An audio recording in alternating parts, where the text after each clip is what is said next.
What up guys? In this video, we're looking at the top 5 reasons your trolling motor might be low on power.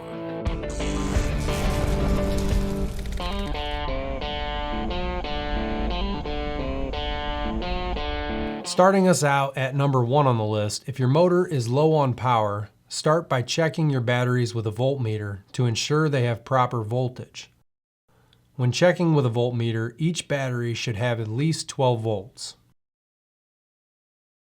Number 2, make sure to have your batteries load tested. Although they have good voltage while not under a load, they may be falling on their face once a load is put on them. Number 3, check all wiring and connections both in the boat and on the motor for corrosion, burnt spots, or loose connections.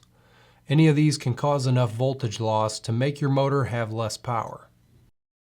Number 4, remove the prop and check for any fishing line, weeds, or other debris wrapped around the armature shaft.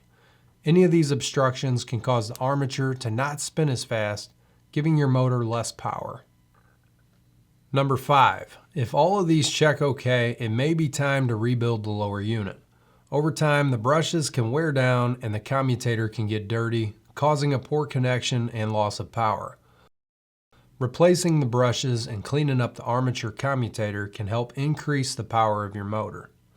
We have a video showing you how to clean an armature commutator that I'll link in the description.